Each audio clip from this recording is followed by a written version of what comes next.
Salut à toutes et à tous, bienvenue dans ce nouveau rendez-vous avec les Algériennes et les Algériens du monde.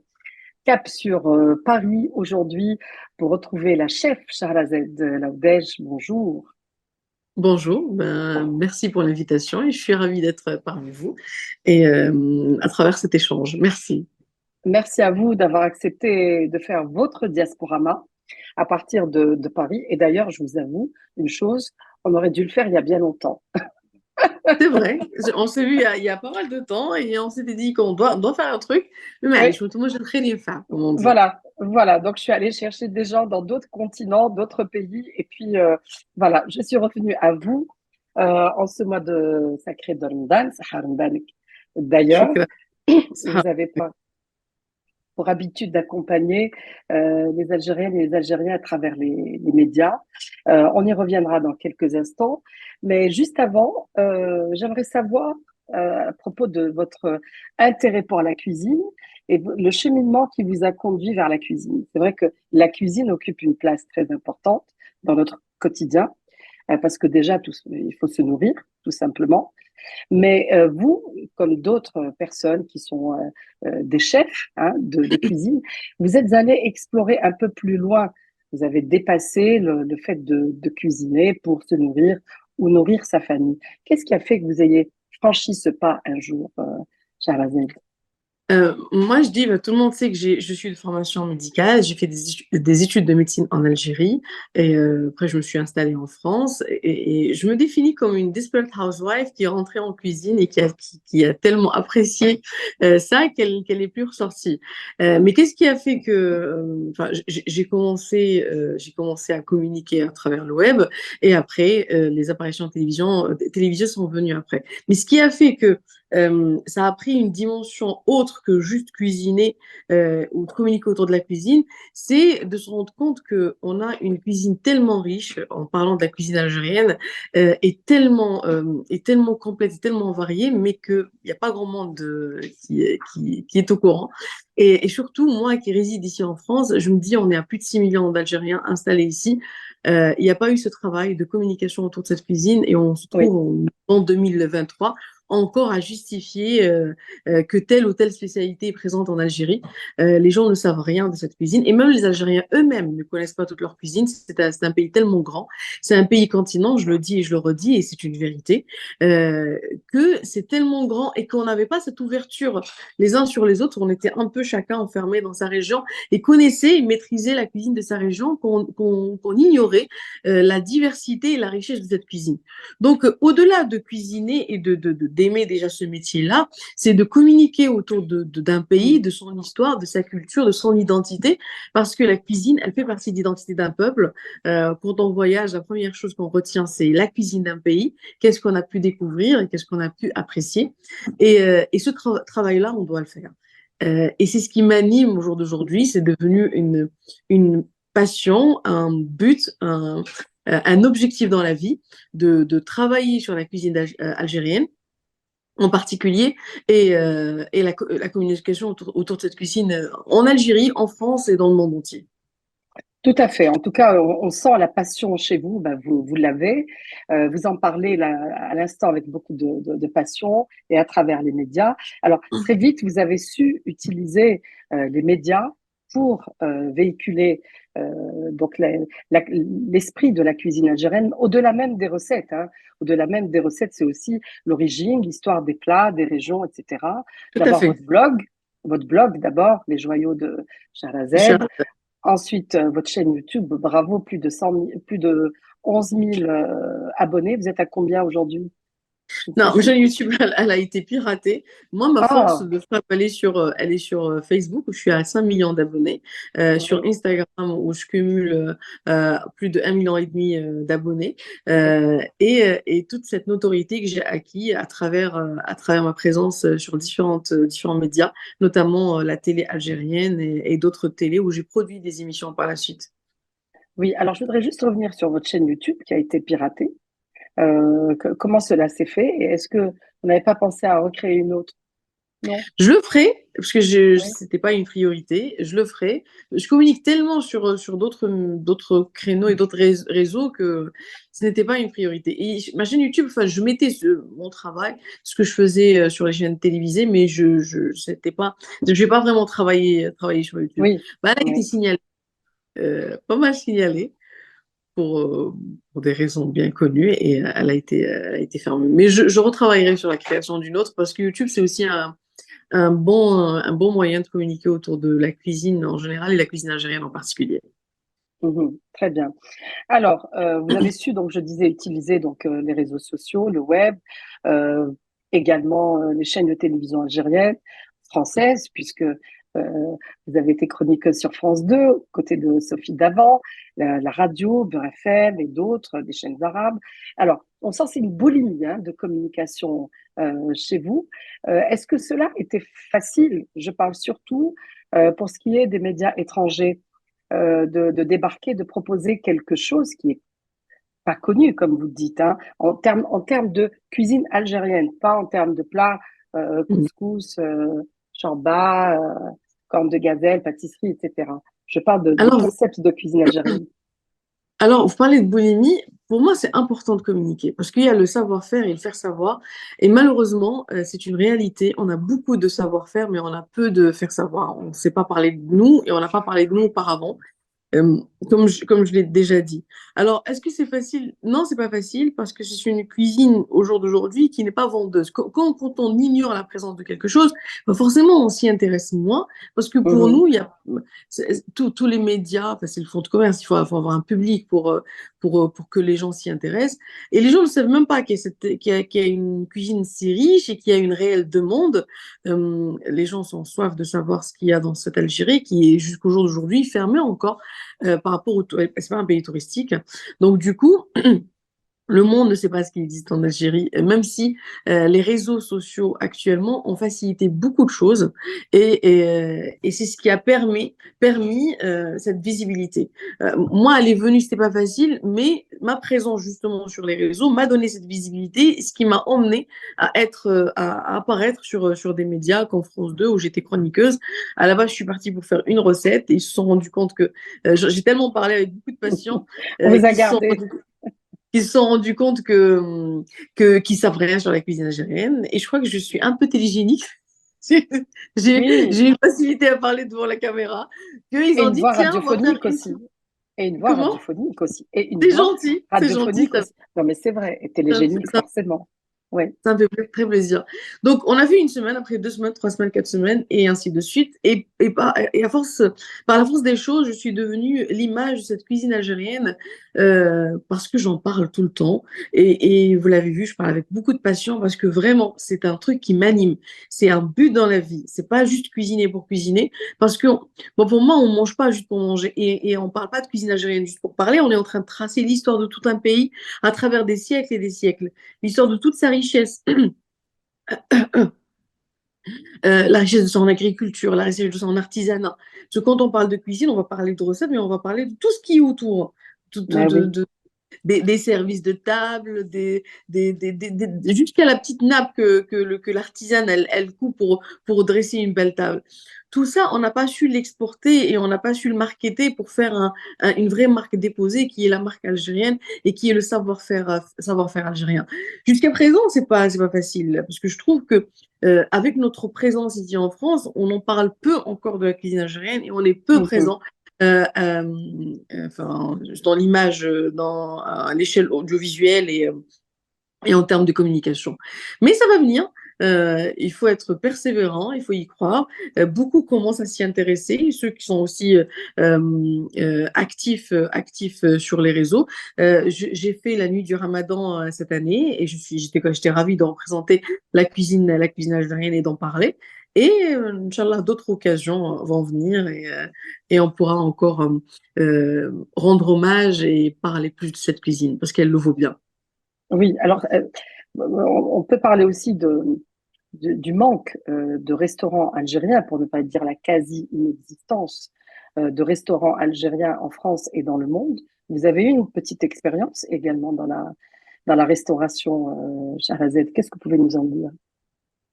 Alors, Moi, j'ai fait, malheureusement, voilà, c'était un beau projet, mais il avait des circonstances un peu particulières. Euh, mais j'ai senti à travers cette expérience la soif des Algériens d'avoir un lieu, voire des lieux qui les représentent et dont ils seront fiers d'emmener d'autres gens, d'autres communautés pour leur faire découvrir la cuisine algérienne. Mais j'étais amenée à faire le constat amer que la cuisine algérienne au jour d'aujourd'hui, mis à part auprès de la communauté, et quelques pieds noirs qui ont connu cette cuisine algérienne, elle est pas vendeuse. On va pas sortir Mhm. manger algérien. On va sortir manger turc, manger italien, manger espagnol, manger français, enfin manger toutes les cuisines du monde, Oui, même brésilien, enfin, oui. des pays qui sont très loin de la France, avec peu Coréen, de communautés japonais, ici. oui. Mhm. Mais Mhm. on va pas dire, ah tiens, aujourd'hui, on se ferait bien un restaurant algérien. Ça n'existe pas. C'est-à-dire, il faut rendre cette cuisine à la mode, et il faut en parler tellement pour susciter l'intérêt des gens. C'est la Cela première dit, chose. permettez-moi de vous interrompre, cela dit, dans tous ces restaurants que vous avez cités, italiens, espagnols, brésiliens, etc., souvent, il y a des Algériens en cuisine. Mais, C'est ce mais que les consommateurs ne au-delà, le savent pas.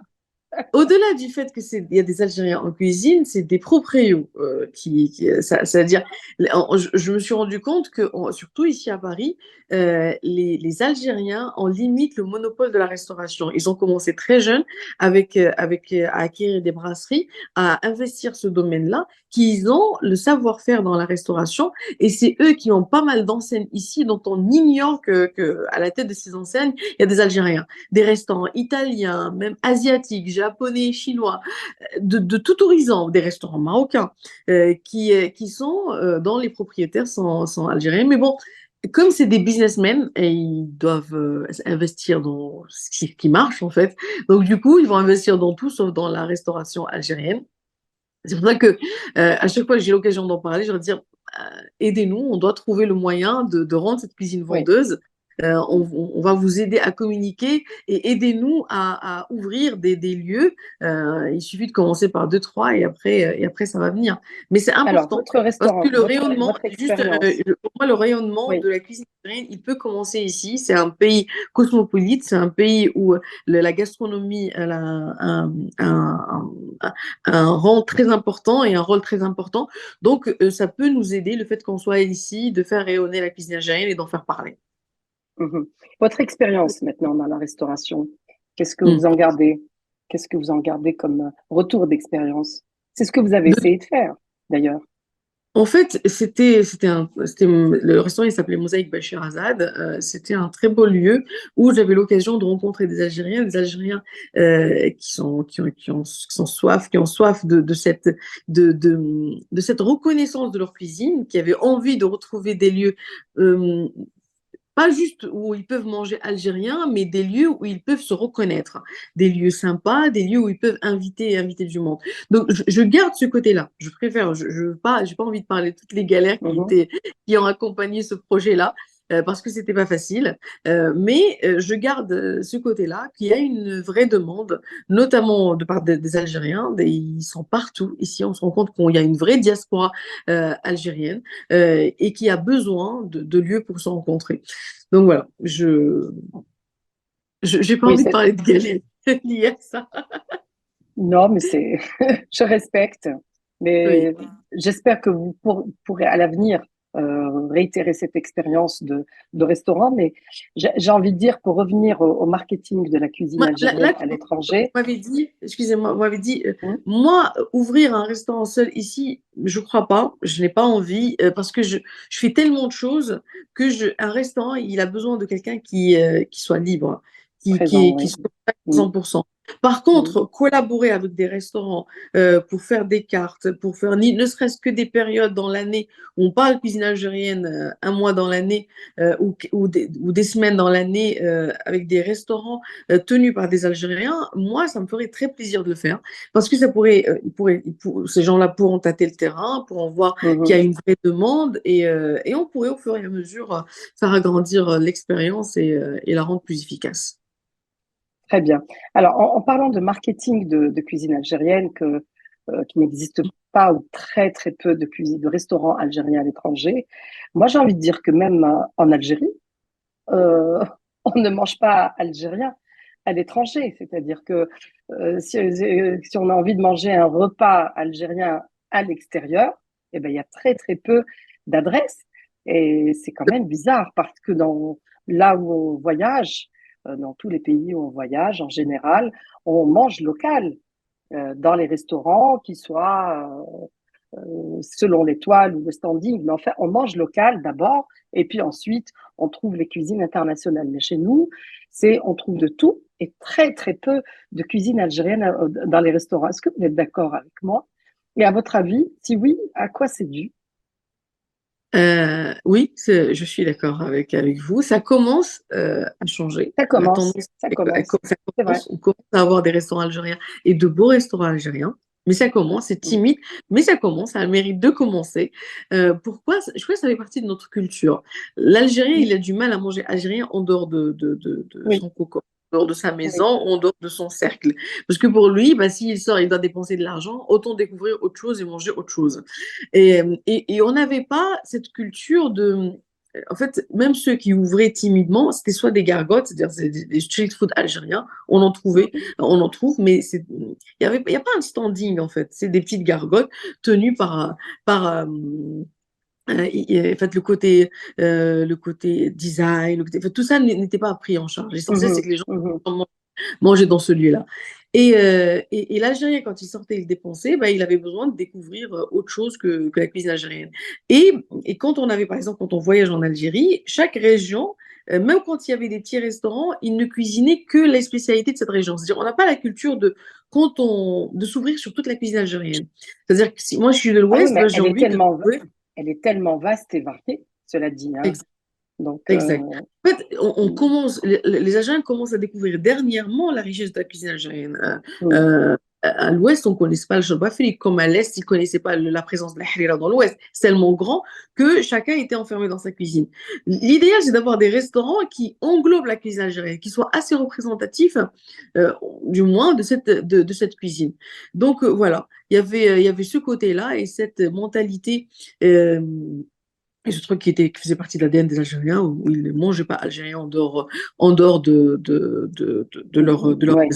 maison. Ça commence à changer, plein de choses commencent à changer. Il y a une vraie révolution, on va dire, Oui. en Algérie, par rapport à l'intérêt que les gens portent à la cuisine en général et à la cuisine algérienne en particulier. Tout le monde se rend compte que on se fait limite marginaliser dans le Maghreb et beaucoup, même des voisins ignorent la présence de cette cuisine. D'ailleurs, il y a beaucoup de chamailleries sur les réseaux par rapport à ça. Donc les gens prennent conscience qu'il y a un vrai problème de reconnaissance de leur cuisine. Donc, ils en parlent de plus en plus, ils l'imposent de plus en plus et ils souhaitent voir des restaurants algériens de plus en plus. Mais ça reste pas évident. Moi, par exemple, j'ai des amis, enfin, de bonnes connaissances qui ont ouvert un restaurant de douajou en Algérie. C'était très bon. J'avais fait déjà Mhm. d'ailleurs un reportage chez eux. C'était bien, ça a marché un moment, mais après ça s'est essoufflé. Ils étaient obligés de changer d'activité et de faire un truc syrien en gardant ce petit volet tagine, mais ils se revendiquaient plus un Ah restaurant oui, syrien pour que ça marche plus. ah Oui, oui, oui. oui, c'est une réalité. Et, Mhm. c'est dommage, mais les pauvres, ils doivent bien vivre, ils doivent bien Oui. payer leurs charges. Donc voilà. Donc il y a euh, encore un vrai travail à faire auprès de l'Algérien pour soutenir cette cause, soutenir la cuisine algérienne, changer un peu de leurs habitudes et à consommer algérien en dehors de la maison. Et comme vous dites si bien, les habitudes commencent à changer. Mm. Non seulement il y a de plus en plus de restaurants algériens qui ouvrent en Algérie, mais y compris pendant Ramadan, ce qui est quand même appréciable. Jusqu'à il y a quelques années, les restaurants prenaient leur congé annuel C'est pendant vrai. le mois de Ramadan. Maintenant, il y a même des cuisines, des restaurants qui, durant l'année, ne proposent pas de plats algériens et qui, pendant le mois de Ramadan, adaptent leur carte C'est au vrai. menu algérien. Et il est vrai que ça soulage beaucoup de femmes de sortir aussi manger à l'extérieur plutôt que passer des heures en cuisine aussi. Donc, c'est appréciable. Donc, c'est un Parce que les femmes signe sortent que plus, ça parce que les change. femmes. Ouais, Je pense que les voilà. femmes ont imposé un petit peu. Je pense que les femmes ont impulsé un peu ce changement, non? Les mentalités commencent à Oui, changer, comme oui, avec l'arrivée de toutes les chaînes de cuisine, de tous ces médias et toute cette communication. Donc oui, il y a une révolution, une révolution là-dessus où les femmes souhaitent aussi prendre de temps en temps des congés lors du mois de Ramadan et sortir manger dehors. C'est bah un peu oui, leur référence par rapport à plusieurs jours, voire plusieurs semaines de labeur dans une cuisine. C'est pas évident, mais elles adorent ça, hein. Moi, je dis déjà, les pics d'audience sont l'effet le mois de Ramadan et la femme en général, la femme algérienne en particulier, cuisine énormément le mois de Ramadan. oui, Elle, elle, elle va du pain jusqu'au dessert, elle fait tout toute seule, elle est fière de le faire, même si c'est fatigant, elle le fait. Mais c'est oui, effectivement, il y a cette volonté de temps en temps de sortir le mois de Ramadan. Et c'est vrai, avant, les restaurants prenaient leur congé. Et là, les restaurants sont ouverts, ils font des soirées, des offres spéciales Ramadan. C'est une sorte de sortie aussi. Donc c'est bien. oui. Oui, tout à fait. Donc, de ce côté-là, il y a de l'espoir pour qu'il y ait plus de restaurants qui proposent de la cuisine algérienne et pourquoi pas exporter cela à l'étranger. Alors, Shahrazed, le but de ces visio-entretiens, c'est également de faire connaissance avec notre invité. Nous allons essayer de faire un peu plus connaissance avec vous. Vous êtes né en Algérie, vous avez grandi en Algérie, dans l'ouest du pays. Parlez-nous de la Shahrazed jeune, hein, pourquoi pas enfant et jeune de manière générale, et puis bien sûr, votre rapport à la cuisine lorsque vous étiez jeune en Algérie. Alors, de très beaux souvenirs. Moi, j'adorais manger. D'ailleurs, ça se voyait. J'a- J'adorais manger et j'adorais les plats de ma Là, ça grand-mère. se voit plus, hein, je vous rassure. Si, quand même un peu, quand même, hein. J'adorais manger et j'adorais les plats de ma grand-mère. Je trouvais que c'était juste c'était simple, hein, mais c'était juste en termes de goût. J'étais fascinée. Et j'étais fascinée par les pâtisseries de ma mère. Elle faisait de très bonnes pâtisseries. Elles étaient simples, rien à voir avec toute la sophistication des pâtisseries de maintenant, Alors, mais plantez-nous c'était le décor, d'abord géographiquement, c'était où? alors, je suis née à Oran. J'ai grandi dans une ville qui s'appelle Kerma, puisque mon père était militaire. Donc, il y avait toute une cité militaire. J'ai grandi là-bas. Et après, on a déménagé à Tlemcen et précisément à Remchi, Montagnac à l'époque, qui était connu par ses vignes. Et d'ailleurs, je trouve que là-bas, il y a le meilleur raisin au monde, tellement il est bon ce raisin-là. Il enivre, tellement il est bon ce raisin. Ouais. Et, euh, et voilà, j'ai étudié une partie à Kerma, une partie à Rimchi. Après, je suis retournée à Oran pour faire mes études de médecine. Et j'ai vécu entre ma maison maternelle, entre ma grand-mère, j'ai vécu avec ma grand-mère, et j'ai grandi avec ces odeurs, avec les épices. C'est pour ça que ma cuisine, elle est très imprégnée par les épices. D'ailleurs, on me dit même, t'en mets trop. Non, on met jamais trop. Oui, Il y a eu juste une alchimie d'épices dans l'Ouest. Et quand on est du centre ou de l'Est, parfois on a l'impression qu'on en met trop. On n'en met pas trop. moi je C'est sais que un, les c'est gens un de syndrome. l'Ouest trouvent la cuisine du centre, par exemple, un peu fade. Oui, et pas assez coloré. Et Pas pas assez assez coloré. coloré, pas assez Et même épicé, au jour d'aujourd'hui, sauf quand aujourd'hui, on fait de la j'apprends à shtetla, mais respecter, ouais. aujourd'hui, j'apprends à respecter toutes les cuisines algériennes et à les apprécier telles quelles. Mm. Avec leur, même si j'apporte toujours ma petite touche, c'est comme ça. On est toujours, on est conditionné avec le palais avec lequel on a grandi et les saveurs avec lesquelles on a grandi. Donc voilà, j'ai grandi avec ça, avec une maman qui fait une très bonne pâtisserie. Les bouts de ses cornes de gazelle et de ses baklawas étaient juste divins, ça. Enfin, même les boules de neige étaient incroyablement bons à l'époque. Et le goût des plats de ma grand-mère, son couscous était Qu'est-ce qu'elle incroyable, faisait son comme plat? البركوكس الحريرة الخبز نتاعها il était très bon son pain. Elle faisait du poulet, il était légèrement salé, mais ce poulet-là, il avait jusqu'à maintenant j'ai du mal à retrouver du poulet comme ça. Et pourtant c'était ça, même sa salade concombre tomate, elle était très bonne. Mais je me dis que c'était la baraka, c'est pour ça que je sentais Oui, elle avait de bonnes c'est-à-dire mains. le goût était multiplié. Et j'ai le souvenir de cette grand-mère qui était toujours sur sa haïdora, assise devant son kenoun, et elle faisait le pain. Elle faisait enfin, tous les jours que Dieu a fait, elle a fait son pain tous les jours toute seule jusqu'au dernier jour, euh, jusqu'à la fin. Et ce Alors, qu'est-ce goût qui de vous a pain. amené? Oui, oui, oui, pardon. Et ce goût de pain, pareil, il était inimitable. Donc, grandir avec ces saveurs-là, je cuisinais un peu, pas trop, parce que j'étais très, très étude et très focus étude. Euh, mais quand on s'habitue à un certain goût et une certaine justesse, on devient exigeant de par comment le palais il s'est façonné. Et voilà, c'est tout ça qui fait que plein de Ouais. souvenirs qui font qu'on est ce qu'on est aussi aujourd'hui. Alors, qu'est-ce qui vous a amené donc vers la médecine, le choix de la médecine pour l'abandonner Alors, après finalement parce que vous ne pratiquez le pas? choix de la médecine. À l'époque, j'étais excellente. J'étais une très très bonne élève, une première toujours de ma classe. Et pour moi, ce que je voulais dans la vie, en étant jeune, c'est que je voulais être utile. Et je voulais ne pas passer inaperçue dans cette vie et vraiment sentir que j'ai fait quelque chose dans ma vie. Il fallait se dire, c'était soit je devais faire politique, aller faire l'ENA à Paris, soit faire médecine. J'ai fini par faire médecine. Voilà. Choix le but, c'est vraiment d'être utile dans la vie et de pouvoir exister pour d'autres de façon efficace. Donc voilà, le choix s'est imposé de lui-même. C'était médecine, mais je fais quelques années de médecine en Algérie. Pour les abandonner, pourquoi? Pour les abandonner, parce que je suis venue en France, j'ai passé le PCM1. Ça a été, enfin, la première année, ça n'a pas été parce qu'on devait passer le PCM1. La deuxième année, ça a été. J'avais bouclé l'année et je pouvais continuer. Mais d'un seul coup, euh, j'ai commencé à avoir, enfin, j'ai eu mes enfants. J'ai eu deux enfants à l'époque. Ma fille, ma première, oui, Iliane. D'un seul coup, tu vois, quand on a quelque chose qui nous anime et qui est une flamme qu'on suit, elle s'éteint. Et j'avais plus envie de faire ça. Je ne me voyais pas faire ça. Je ne me voyais Mm. pas terminer ça. J'avais plus cette envie. J'avais envie de me consacrer aussi pour mes enfants. C'était important. Pour moi, faire des enfants, c'est très important de leur accorder du temps, beaucoup de temps, surtout les premières années de leur vie.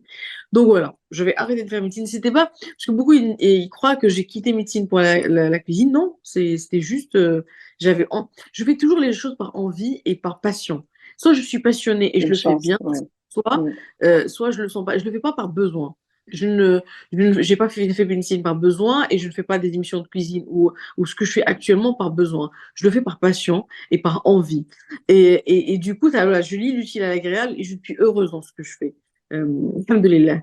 Donc voilà, et c'est en prenant cette décision et en restant pour m'occuper de mes enfants et de mon petit foyer, c'est là où je me suis prise de passion pour la pâtisserie au début, la pâtisserie algérienne, et j'en ai travaillé, je passais des heures et des heures en cuisine.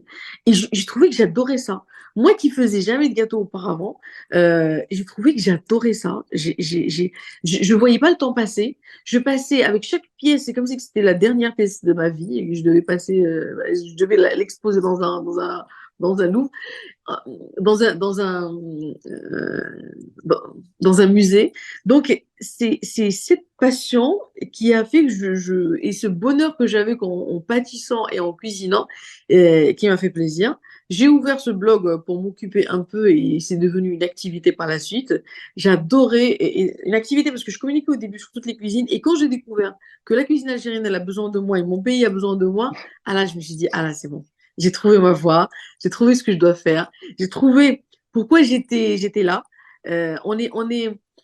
Pour moi, on est quelque part à un moment T, il y a toujours une raison. On n'est pas là Mm. de façon anodine. Et les gens que Dieu met sur notre route, c'est jamais de façon anodine. Euh, Tout a une explication et tout a une raison. Et pour moi, c'était ça. Je savais pas ce que j'allais devenir après, hein. C'était juste mon blog, mais je passais des heures et des heures sur mon blog, hein. C'était une activité à part entière. Et d'ailleurs, je Mm. finis par Mm. au début, on gagnait pas beaucoup sa vie grâce à Internet, mais j'arrivais Oui. à bien gagner ma vie comme ça. Donc j'ai trouvé ça génial. Je trouve un métier que j'ai créé moi-même. En plus, je fais un truc qui me passionne. J'arrive parce que moi, je suis quelqu'un de très social. J'aime les gens et j'aime communiquer avec les gens, vraiment. C'est-à-dire, moi, quand on me dit oui, quand les gens te rencontrent à l'extérieur, comment tu le prends, mais je le prends très bien. Et je prends le temps de rester avec les gens et de leur parler, de C'est se prendre en vrai. photo avec Je eux. témoigne. Je Mais témoigne, c'est vraiment, vrai. Je vous ai je me vu. force Oui. pas. Et je le fais pas Oui. je me fais plaisir avant de faire plaisir aux gens. Et, Ouais. et voilà, donc ce contact. Et quand je suis venue en France, j'étais isolée, parce que j'avais que mon mari et mes enfants. Ça m'est arrivé de passer des semaines et des mois, je ne voyais personne, mis à part mes enfants et mon mari. Et quand je l'ai déposé, je l'ai récupéré de l'école. Donc, de quelqu'un de très social à quelqu'un qui n'a pas d'activité sociale, mis à part son activité sur le web. Et j'ai commencé à nouer des relations de partout, des amis de partout dans le monde. Et j'ai trouvé ça aussi passionnant. C'est le début, hein. C'est le début de la toile. Mhm. Et c'est le début Donc là, on est de en quelle année? On est en ce quelle monde. année à peu près? Là, on est en 2008, Ah ouais. 2010, un Ah truc comme ouais. ça, ouais. Ah Mm. oui, oui. Donc ça fait pas mal de temps, oui. Ah oui, oui. Exactement. Vous avez saisi très vite, juste ce que je disais au début, cette opportunité de faire de votre passion votre métier, Oui, de répandre la cuisine algérienne de manière large, parce que ce qu'on n'a pas dit, c'est que vous avez écrit des livres aussi, hein, tout à fait. de cuisine algérienne. Donc vous êtes multi-support, hein. Vous Oui. avez investi tous les supports pour cela. En Est-ce fait, que vous ce que considérez je fais, comme une ce que je fais, influenceuse de la cuisine algérienne? Est-ce qu'on peut dire ça? j'aime pas le mot influenceuse tel qu'il J'en a étais été sûre. galvaudé maintenant. Il a été Ouais. massacré, ce mot-là. On, Mm. on- En fait, d'un truc noble à la base, d'une bonne influence, on en a fait des vendeurs sur les réseaux. Vraiment, c'est-à-dire, t'es influenceuse, t'es vendeuse sur les réseaux, et ça n'a aucun sens. À la base, c'est de la création de contenu, c'est-à-dire, Mm. la création de son propre média. Il y avait la télé, il y avait les magazines, il y avait les journaux, et il y avait aussi ce nouveau média qui naît, qui est le web. Limite, je faisais partie des premiers qui ont saisi et qui se sont déployés sur le web parce que je me suis dit, là, le terrain, il est juste vaste, c'est le monde entier. On n'a pas de frontières, on n'a pas besoin de financement. On n'a pas besoin de qui que ce soit pour y arriver. On peut y arriver seul. Et c'est notre travail, notre acharnement, notre persévérance et cette passion qui nous anime, qui fera en sorte que les gens vont croire en nous et qu'on va avancer. Tout ce que j'ai fait jusqu'à maintenant, étape par étape, je l'ai fait avec passion. Que Dieu sait. Et je l'ai fait, c'est comme si c'était l'unique et la seule chose que j'ai fait, que je dois faire. Par exemple, quand je partais sur France 2, tellement, pour moi, c'était pas juste un passage média où j'étais payée au classe. Je représentais tout un pays, toute une cuisine. J'habitais à Lille et je partais à Paris. Sur France 2, ils n'ont pas grand-chose en termes de. J'emmenais avec moi tout. J'emmenais deux valises, la déco, mes plats préparés. Enfin, tout devait être parfait avec les moyens dont je disposais pour donner la meilleure image de mon pays. Il fallait Mm. pas juste aller leur expliquer deux choses. Non, il fallait. C'était une mission et c'était une fenêtre et une porte pour pouvoir faire rentrer la cuisine algérienne dans les foyers en France. Pareil, les livres, enfin, on a fait un premier livre des amis, c'était une édition limitée à 15 000 exemplaires qui se sont vendus sur Amazon. Et après, les livres, Ma cuisine algérienne, d'ailleurs, c'est l'unique livre, dommage, mais voilà, de cuisine algérienne en France, avec édition Solar, il est en vente dans toute Fnac, Amazon et compagnie, et j'espère Mhm. enfin. Pareil, de là, on est j'étais castée pour faire une émission de cuisine, et pareil, cette émission de cuisine, je l'ai faite je voulais laisser mon empreinte, et comme pour moi, les choses qu'on retient de notre enfance, c'est les histoires. Pour que les gens Ouais. apprécient ce qu'on fait, les gens ne goûtent pas, les gens ne sentent pas, les gens écoutent et regardent. Il fallait vendre la meilleure image et, et faire en sorte que les gens accrochent. Donc, j'ai raconté des histoires de Mille et une nuits de Sherazade Voilà, c'est ça. Ouais. dans mon émission. Et voilà, Mhm. mon émission, alhamdoulilah, en fait, quand on fait les choses avec cœur, ça arrive, ça va droit au cœur. Et les gens le sentent. Après, ça ne va pas dire que tous ceux qui nous regardent nous aiment. Moi, je dis que surtout quand on fait la télé, on nous aime, on nous déteste, mais on ne laisse pas indifférent. À la télé, on s'impose et on est présent et on a sa propre identité. Il y a tellement de télé maintenant et tellement de médias. C'est que c'est elle, c'est Sherazade avec sa personnalité, son identité, sa façon d'être, de faire et d'être. On l'aime pas, mais elle est là, elle mérite de faire ce qu'elle fait et elle le fait avec beaucoup de passion. Voilà. Et au-delà de donner des recettes, c'est carrément en mode Sherazade, donc raconter l'histoire du plat, de la région, de ses origines, des expressions autour, comme Brania de Darklouch, à Tlemcen, dont vous Exactement. parlez, etc. Donc, il y a toujours un patrimoine regroupé autour de la cuisine. L'idée, quand on raconte des histoires, c'est de dire que cette cuisine, لم تأتي من عدم. Elle n'est pas venue de nulle part. Cette cuisine Mhm. a une histoire. Si vous ne savez pas que telle ou telle spécialité existe, c'est pas parce qu'elle n'existe pas, c'est parce que vous ne connaissez pas l'histoire. Il fallait raconter cette histoire, déjà la raconter aux Algériens, parce que Mhm. eux-mêmes, ils l'histoire de leur pays et de la cuisine de leur pays et de la raconter au monde entier parce que nos chaînes algériennes sont regardées dans tout le Maghreb, dans le monde arabe et on est regardé au Canada, aux États-Unis. Donc, alhamdoulilah, c'était une belle vitrine pour. تعرفي اللي يقول لك الصموطية. En fait, tellement tu répètes le même message, tu le répètes, tu le répètes, Mhm. tu le répètes, ça devient une évidence. Une évidence. Pour vous dire qu'il y a quelques années, quand j'avais commencé sur le web, personne ne parlait de la halala algérienne. Pourtant, c'est une grande spécialité chez nous. Elle est présente Ben dans oui. tous les mariages. On a grandi avec ça. J'ai travaillé sur cette soupe et j'en ai recensé plus de 10 variantes de halala. Ça peut être avec légumes, sans légumes, le céréal qu'on met dedans, on met pas, la façon dont on travaille les légumes, les épices qu'on pourrait Mhm. mettre ou pas, qui va changer le goût de cette soupe et même sa texture parfois d'une ville à une autre dans l'Ouest. Donc, si on a autant de variantes, on ne peut pas dire que ce pays-là n'a pas cette spécialité. Et c'est un exemple que j'ai pris, comme j'aurais parlé d'autres spécialités Ben, dans le l'Ouest de couscous, l'Algérie ben, ou par ailleurs. exemple, le couscous, il n'y a pas un couscous, mais des couscous. C'est Là plus de 300 aussi, variantes. parce que s'il y a Même un si plat maintenant, roi dont on doit parler et qui représente la cuisine à la fois maghrébine, puisqu'il est classé patrimoine universel comme donc, plat maghrébin, ce qui est une vérité, mais il y a des couscous selon les pays, des couscous selon les régions, selon les familles. Je ne sais pas combien alors de honnêtement, c'est recettes de vrai. couscous avez-vous recensées, par exemple? Il y a plus de 300 variantes de couscous. Plus de Ah 300 oui. recettes de couscous. Mais regarde, Maya, moi-même, c'est vrai que maintenant, il est classé patrimoine maghrébin. Et il n'existe pas qu'au Maghreb, même au Sénégal, c'est un plat national. Au Hum, Sicile, il existe, il s'est exporté un peu partout. Mais hum, l'histoire, elle fait en sorte, et elle dit que ce couscous, il est né ici. Les vestiges qu'on a trouvés, on les a trouvés en Algérie. Les premières histoires, elles étaient écrites en Algérie. Moi, ce qui me chagrine, c'est juste que l'histoire, elle n'est pas racontée telle qu'elle est. Racontez ouais. l'histoire telle qu'elle est, tout simplement. Mais là, on parle de couscous, mais pas que. Je trouve, par exemple, qu'on sous-estime beaucoup les pâtes en Algérie. On a des variantes de pâtes juste énormes. Enfin, c'est comme les Italiens. On a rechta, on a trida, on a tlitli, on a duida, on a tellement de pâtes. Cherchoura, c'est une forme de pâte aussi. Cette pâte, cette semoule qui est travaillée de 36 000 façons selon les régions, Mhm. ça a le mérite aussi d'être exporté, Oui. d'être travaillé, et que moi, ce que j'aimerais qu'on aborde un sujet, je sais pas si, Hum, c'est qu'on a la cuisine algérienne actuellement qu'on doit écrire. On connaît les grandes lignes, mais pour moi, il y a pas mal de recettes qui n'ont pas été recensées ni référencées et dont on ignore parfois l'existence selon le chose, selon les régions et tout.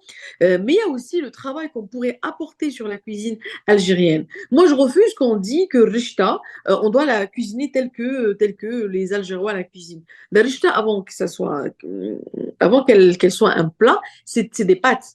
C'est des pâtes comme les spaghettis sont en Italie. hum. Et qu'on doit être capable de travailler ces pâtes avec d'autres sauces, avec d'autres saveurs, pour pouvoir aussi enrichir cette cuisine à notre tour de nos jours. C'est bien, toutes les cuisines ont su garder leur ADN et ont su se développer, toutes les cuisines du monde et qui sont connues Mhm. maintenant, françaises, italiennes, toutes les cuisines. Donc, on doit faire pareil pour la cuisine algérienne pour pouvoir aussi l'adapter à d'autres saveurs et à ce qui existe de nos jours. Oui. Alors justement, il y a les deux écoles, il y a les traditionalistes, même ultra traditionalistes, dans la cuisine algérienne, dans les recettes. On met on met du poivre noir, mais on va pas mettre ceci, on met cela. tel ingrédient et Les pas multi- tel ingrédient. Et alors que bon, on est mondialement à l'ère des fusions, hein, les fusions de cuisine, de mode, d'architecture. Ça va dans tous les sens et le monde entier s'enrichit de toutes ces cultures. Alors, chez nous, il y a les traditionnalistes, il y a les aventurières, un peu comme vous, peut-être comme moi, qui vont oser telle épice un jour, tel aliment qui n'est pas dans la recette de base, et test and learn, ça marche ou ça marche pas.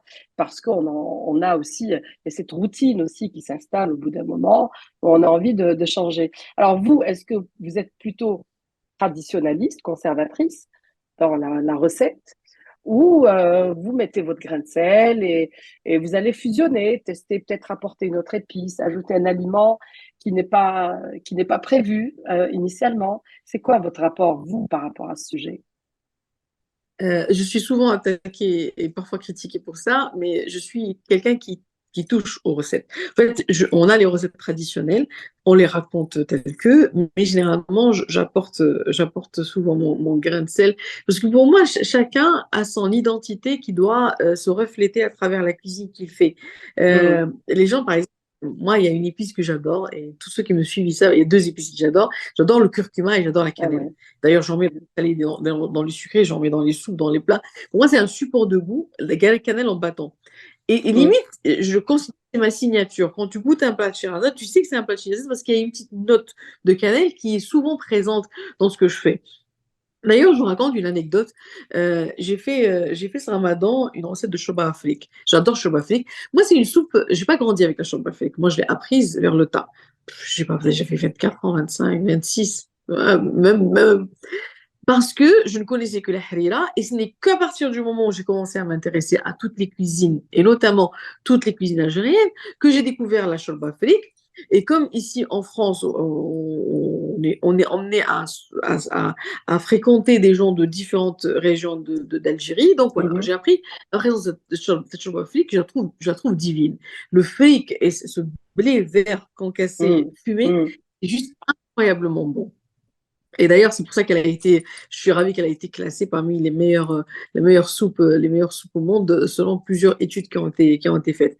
Bref, et je découvre aussi que, donc c'est une spécialité très connue dans l'Ouest, elle est aussi présente dans le centre, mais elle est faite de différentes façons. Il y a différentes façons de faire cette soupe en fonction des Mmh. régions, en fonction des et une fois, j'avais fait une émission qui s'appelle Shahrazad Fiqh Al Jazair, Shahrazad au cœur de l'Algérie, et je découvre la cuisine constantinoise, que je connaissais timidement, mais je la découvre un peu plus en visitant la ville.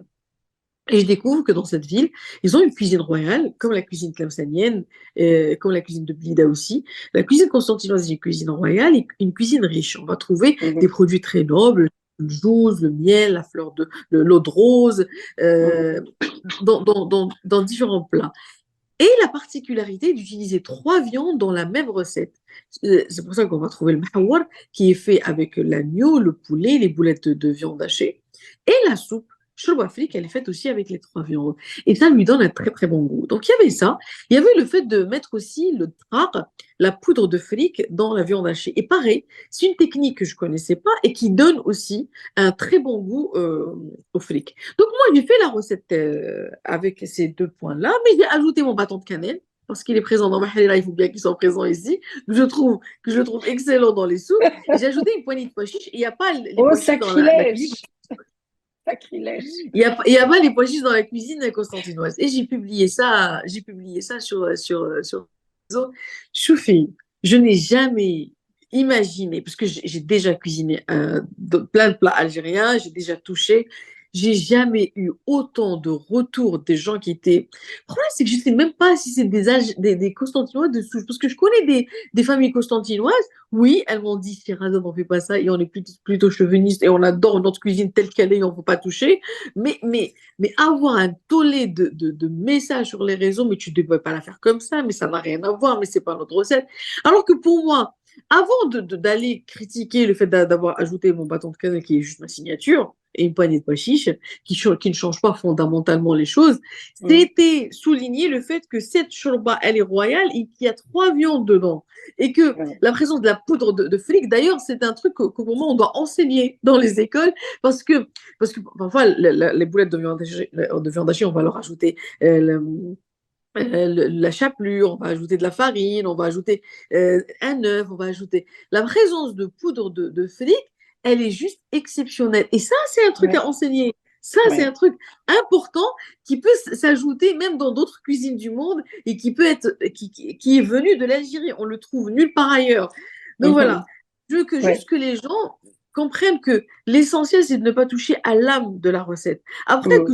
que je viens ajouter moi mon bâton de cannelle où je viens ajouter une poignée de avec de la pois chiche de pois chiche, ça c'est juste moi qui l'ai ajouté.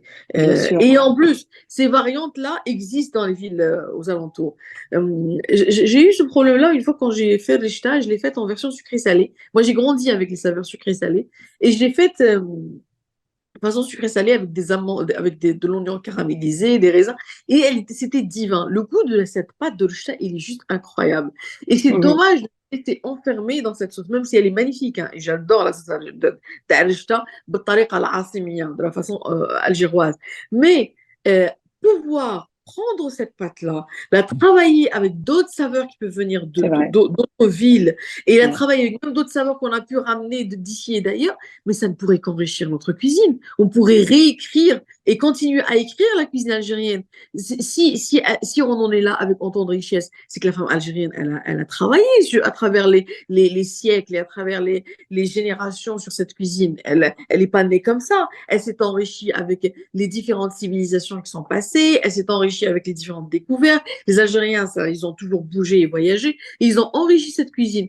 Oui. Donc, continuons à comment qu'on écrive cette cuisine dans sa globalité pour pouvoir la promouvoir dans toute l'Algérie. D'ailleurs, Anna, je revendique qu'il installe un module et une matière cuisine dans les écoles. On doit enseigner la cuisine à nos enfants pour qu'ils Oui, puissent oui, bien connaître la sûr. richesse de la cuisine.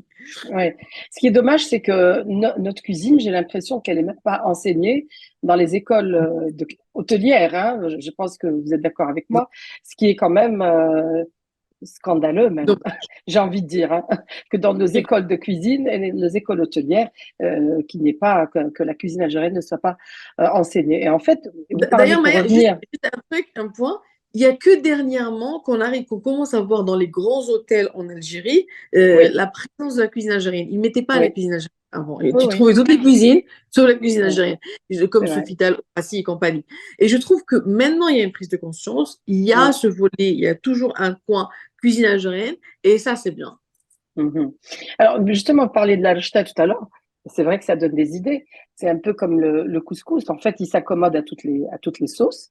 Tout à C'est le cas de le dire. Et ben, la rechta, effectivement, une base de pâte, on peut l'accommoder à plusieurs sauces. Et alors, la sauce algérienne, Shahrazad, d'où vient, d'où vient l'histoire de la sauce algérienne? Est-ce que fait. peut-être c'est un J'ai dû succès entendre qu'elle est fabuleux? née en Belgique, non? Je sais pas. Mais il y a Honnêtement, de je ne sais grandes pas. marques. Oui, mais il y a une célèbre marque de ketchup et de sauce que je ne citerai pas, Il a fait. qui, eh ben oui, qui l'a fait. Donc ça veut Parce qu'il est dire que très ça a une apprécié. notoriété internationale. Mais est-ce que vous pouvez nous dire comment est partie cette histoire de Honnêtement, sauce algérienne? Parce que même en je Algérie, on suis ne connaissait incapable de pas. dire. Je suis incapable de le dire. Le seul truc qui m'enchante, Mais qu'elle a tant le mieux, mérite c'est bien. d'exister, qu'elle parle de l'Algérie. Peut-être que cette sauce va amener des curieux vers la cuisine algérienne. Sauce algérienne, c'est Peut-être. quoi? On doit Peut-être imposer que d'autres spécialités comme ça avec le nom Algérie pour qu'on puisse intéresser plus de monde oui, oui, à oui. notre cuisine. Je pense que Mais ce serait honnêtement, je bien. sais pas. J'aimerais bien savoir. Moi, j'ai dû entendre qu'elle a été créée en Belgique, mais je suis pas sûre. Bon, Je bah sais. alors, s'il y a des visio-spectateurs qui ont la réponse, on veut Ouais, bien. dites-nous. Alors, le Nous aime couscous, bien. j'aimerais revenir à ce couscous qui a perdu sa première place en France. Il était en tête du classement du plat préféré des Français. Eh ben, j'ai vu qu'au dernier classement, il est passé quatrième. En première Ça position, le poulet va. frites. Hmm. Comment? On reste encore, il reste encore Oui, parmi les meilleurs. Hein. oui, alors ce qui est bien, effectivement, il reste parmi les meilleurs, puisque en première position, il y a le steak frites, deuxième, la raclette, troisième position, ce serait quoi? Je sais C'est la pas. pizza, quatrième Ah ouais. position, le couscous, Viennent après le bœuf bourguignon et la blanquette de veau. C'est quand même Et extraordinaire. imagine qu'il est classé avant le Oui, bourguignon français, la blanquette alors, de veau. La pizza, elle n'est pas française, elle est oui, italienne. Et le oui, deuxième, c'était oui. quoi déjà? La La raclette. raclette, oui. C'est Bon, bon, la raclette, hein. c'est plutôt suisse. Par contre, Mais bon, le poulet frites, pour suisse et moi, français, oui, oui. c'est pas un plat, le poulet C'est, frites. oui, mais c'est bon, c'est quelque chose C'est très de, bon, voilà, oui. c'est un plat. Mais qui peut revendiquer que c'est sa spécialité, le poulet frites? C'est plus international. C'est Mais international. alors, comment vous expliquez qu'il ait perdu sa première place? D'abord, comment vous expliquez, selon vous, qu'il a été classé pendant des années en tête de liste quand même des plats préférés des Français? C'est quand même C'est un plat, extraordinaire. Et c'est c'est un pas plat. seulement chez la communauté maghrébine ou hein? C'est un plat très complet, très riche et délicieux. C'est tout un savoir-faire, le couscous. Et vous imaginez, on a la semoule, qui est le féculent, on a les viandes, on a les légumes. Pourquoi il a été classé le premier? Honnêtement, je ne sais pas, mais il le vaut Oui, bien. Euh, oui, il mérite cette place-là. Peut-être parce qu'il y avait beaucoup de restaurants qui le proposaient à l'époque. Et du coup, les gens le consommaient de plus en plus. Et ce qui a fait que je sais pas. C'est les habitudes, c'est les générations, les anciennes générations qui consommaient beaucoup de couscous, beaucoup de générations qui étaient attachées à cette Algérie. Ça peut expliquer ça aussi. oui. Là, les sondés, maintenant, le sondage a été fait sur des jeunes qui mangent moins de couscous et qui sont sur d'autres spécialités. Peut-être c'est ça, hein. Oui. Bon. Donc, il a Les, les- perdu pas beaucoup. Il est en quatrième place, mais quand même, il se il fait maintient. Il encore est encore partie dans des. votre top 5. Voilà. Voilà, c'est très bien. Alors, sur un côté un peu plus personnel, Shahrazad, on va essayer, pour terminer, de connaître vos goûts, pas seulement culinaires. Juste avant de parler de vos goûts, justement, j'aimerais vous demander si vous avez transmis cet amour de la cuisine et cette façon de faire, quoi, la cuisine, à vos enfants. Et est-ce qu'ils suivent? Est-ce qu'ils sont cuisiniers et cuisinières ou pas? Alors, transmise l'amour du goût, oui. Bon, les enfants, ils ont toujours détesté manger à la cantine et ils mangent toujours pas à la cantine, Euh, d'ailleurs. je comprends. Euh, et ils ont toujours bien mangé à la cantine de maman. L'amour de cuisiner, pas trop, même si quand ils s'y mettent, ils font bien les choses. Ils sont curieux, ils sont perfectionnistes quand ils font les choses. Pour l'instant, non, mais je me dis, le déclic, il se fera un jour comme pour leur maman. Il y a ma fille, en fait, pour l'instant, par exemple, ma fille, elle cuisine par besoin. Mais quand elle fait les choses parce qu'elle a envie de faire telle ou telle spécialité, elle la fait bien. Voilà. Mais je me dis, des trois, il aura le déclic. C'est forcément. Ouais, d'accord. Alors, votre plat préféré à vous, Charlotte, ce serait quoi? Mon plat préféré à moi. Euh, En fait, il y en a plusieurs. Et il y a un truc tout simple que j'adore et que je suis capable de manger. Il y en a deux, hein. Trois, on va dire. Ouais. Je vais commencer par le premier, un truc tout bête, hein. Mais vraiment. Moi, il faut tomate. Des œufs à la tomate et à Ah l'ail, oui, ouais, un peu c'est bon. pimenté. Ouais, J'adore ça. Avec ouais, votre loi, je suis capable de manger. Tu vois, quand on me dit ouais. oui, je te fais combien? Je te fais trois. Non, six, sept œufs J'adore ce plat-là. Surtout quand on a la tomate qu'on fait bien revenir avec l'huile d'olive, de l'ail, qu'on sente bien l'ail, et qu'on a ces œufs qui sont ni secs, ni sèches, ni secs, ni secs, ni trop Il est mou. En fait, trop baveux, ouais, et oui. qui a le juste dosage dans la cuisson. J'ai un autre plat que j'adore, c'est poulet aux petits pois et aux œufs. Les œufs sont toujours présents. Vous aimez bien les Poulet œufs, aux ouais. petits pois, c'est un plat qu'on appelle mkhatar à Tlemcen. On fait cuire surtout quand c'est la saison des petits pois et qui sont légèrement sucrés. On a le poulet qui est cuit mhammar, qui est cuit wahdo. Après, on va ajouter les petits pois et à la fin, on va casser des œufs à l'intérieur. Ils sont limite pochés dans la sauce. C'est divin. Et bah, il y a de la cannelle dedans, hein. C'est incroyablement bon. Mhm. Ça, c'est des plats que je peux manger, mais sans faim. Même si j'ai pas faim, je les mange. Parce que Alors, j'adore. Et ça me rappelle de très bons souvenirs. Votre table de Ramadan signature, c'est laquelle?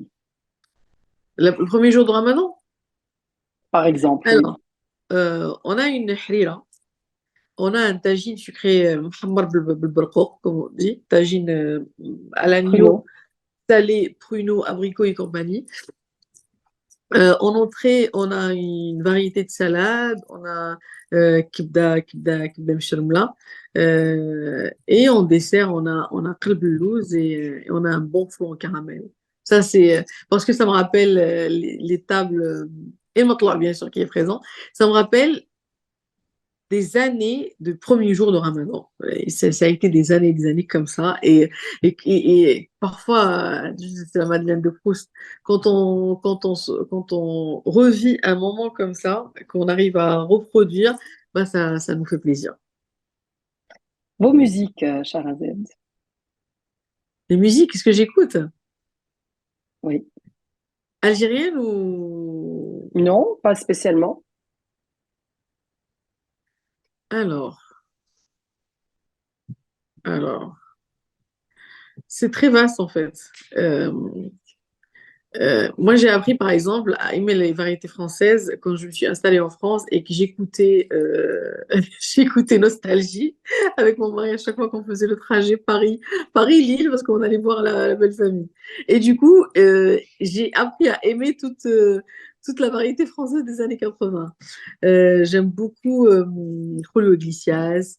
في الوطن العربي ما زالني حاصلة في عبد الحليم وأم كلثوم وعبد الوهاب. Des nouvelles générations, j'aime bien Elissa, euh, j'aime bien Marwan El Khouri.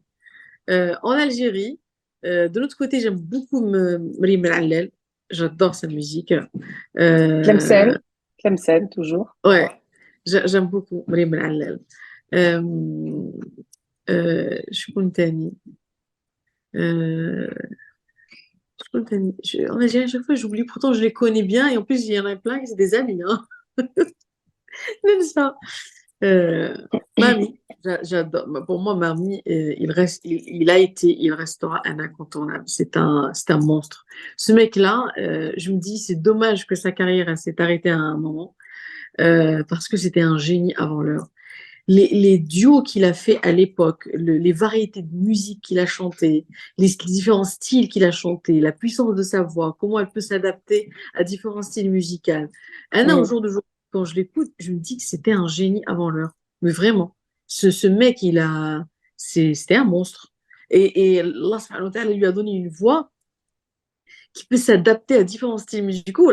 Sur iTunes, souvent, j'écoute les indispensables de Mamie et je vois tous les duos qu'il a fait avec les plus grands du Oui, monde bah à oui, bah, l'époque. notamment C'était, Sting. Oui, c'était énorme. oui. C'était énorme. C'est incroyable. Donc oui, et moi, je le préfère à Khaled. Je me dis Khaled, peut-être sa carrière elle a été mieux gérée et mieux exportée, mais Mamie, c'était autre chose. Très bien. Vous avez le temps de lire, Shahrazad? Qu'est-ce que vous Je lisez? lisais un certain temps, je l'ai plus. C'est dommage. Ça fait un moment que je l'ai plus. D'ailleurs, je me dis, je dois retourner à la lecture, que ce soit en français ou en arabe. J'adorais lire en arabe. d'ailleurs كي نكون نقرا في الكتب باللغه العربيه عندي القاء مليح في اللغه العربيه يعني ما با d'accent في اللغه. Mais ça fait un moment que j'ai pas lu. ما نكذبش عليك. Mais je me dis à chaque fois, je me dis, je dois relire. Et tout ce que tu vois ici, c'est tout ça, c'est que des livres de cuisine. Hein. Il n'y a que de la Oui, cuisine ici. Mon mari, il a super. pris le bureau, il a un bureau ici à la maison, donc il a ses livres. Moi, j'ai ce coin-là, tout ça, c'est des livres de cuisine. C'est superbe. Oui. Alors, et justement, on parlait de livres de cuisine. Vous n'avez pas trop le temps de lire, mais aujourd'hui, on sent, il y a des médias, donc les médias s'intéressent de plus en plus à la cuisine. Oui, Il y avait ça a commencé par des rubriques dans des émissions, ensuite des émissions culinaires, pour carrément avoir des chaînes entières dédiées à la cuisine. Où est-ce que vous situez aujourd'hui, vous, dans votre actualité aujourd'hui, par rapport à cela, par rapport aux émissions culinaires? Vous voyez encore faire des émissions? des rubriques? Comment comptez-vous Moi, encore, des après émissions, avoir moi, des, investi tout ce que vous avez dit, vous allez vous déployer comment aujourd'hui, Charles?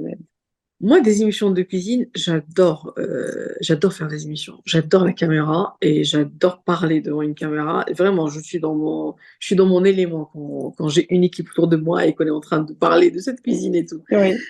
Il y a plein de concepts que j'ai en tête que j'aimerais faire, mais plein de concepts qui pourront, dans la cuisine en général et la cuisine algérienne en particulier. Mais vraiment, ici en France, Mhm. j'aimerais faire des choses. Parce que j'ai pas fait encore des choses à titre personnel en termes Oui. d'audiovisuel ici en France. J'aimerais en faire.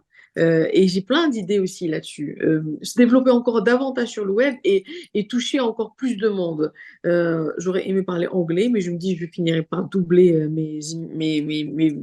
mes émissions et mes recettes en anglais parce qu'il faut exporter cette cuisine aux pays Oui. anglophones. Ou Donc sous-titré? des idées, il y en a plein, des envies, Mhm. il y en a plein. Il faut savoir structurer tout ça et avancer, mais tant que je prends du plaisir à le faire, je continuerai à le faire. Euh, par exemple, ma dernière émission en date que j'ai tournée avec Cholo, euh, c'est un talk show culinaire où j'ai des invités, des artistes et tout qui viennent avec moi. Il y en a plein qui n'ont jamais fait que la cuisine, on les voit la première fois faire la cuisine. Mais ce qui était bien, au-delà du fait qu'on a parlé cuisine, qu'on a préparé des mets pour Ramadan, qu'on a parlé un peu de leur carrière tout en cuisinant, c'est que cette fois-ci, j'ai travaillé avec une styliste qui s'appelle Yamina Belrit sur toute une collection traçant l'habit algérien, l'habit de la femme algérienne, à travers différentes régions en Algérie. Et voilà, 30 émissions, 30 tenues. Et Oui. rien que ça, tu vois la diversité de cet art qu'on a, c'est juste Oui. incroyable. Et je me dis, alhamdoulilah, Dieu nous a donné le moyen de communiquer et d'arriver chez les gens. Autant utiliser ce moyen-là pour communiquer, pas seulement sur la cuisine, mais sur toute l'identité algérienne. Oui. D'où cette passion pour même la tenue Tout à algérienne. fait. Et que vous portez bien d'ailleurs.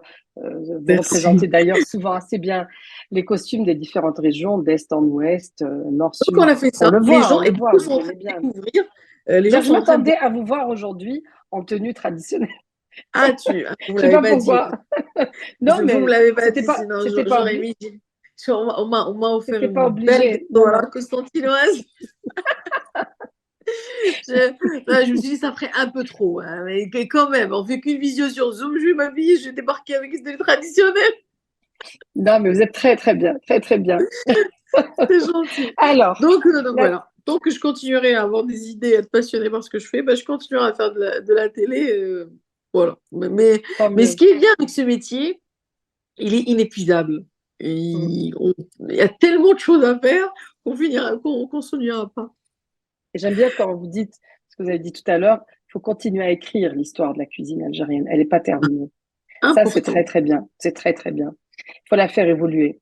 Alors, la Tout à toute fait. dernière question de Diasporama, qui est la question, la question rituelle de l'émission, et qui concerne le jour de votre départ d'Algérie. Hein, c'est de vous rappeler le jour de votre départ d'Algérie. Qu'aviez-vous emporté dans vos bagages de cher et de précieux à vos yeux et à votre cœur? En fait, j'ai l'impression que je ne réalisais pas encore que je quittais toute ma vie. Que je quittais ma famille. Je vous promets, j'ai l'impression que je ne réalisais pas à l'époque. J'avais à peine 24 ans. Euh, je ne réalisais pas encore. Tout ce que je sais que, par exemple, on a fait notre mariage et après on a pris le bateau juste un peu après. Maman, elle m'avait fait beaucoup de tenues traditionnelles. À l'époque, j'étais pas très tenue à traditionnelle. D'ailleurs, je trouvais ça bizarre. Je trouve qu'elle m'en a fait 15 tenues. J'ai même pas pu mettre la totalité. Et comme je suis orpheline, j'ai perdu mon père. Pour elle, elle devait, pour sa première fille qu'elle allait marier, elle devait faire plus que tout le monde pour que Zama, moi, je sente pas Oui. l'absence du père. Mais je, Mhm. je lui, je, je lui dis non, mais t'en as fait trop, pourquoi je vais pas les mettre et tout. Et j'avais ramené avec moi beaucoup de tenues traditionnelles. Donc, je ne comprenais pas l'utilité à l'époque. Vraiment. J'ai, Pour moi, on dépensait des fortunes pour ça. Jusqu'à maintenant, on dépense des fortunes pour ça. Mais au jour d'aujourd'hui, je me dis que c'était la plus belle chose que j'ai ramenée avec moi. C'est incroyable. C'est comment on peut changer avec le temps et Mhm. notre regard des choses bah, change. Ouais.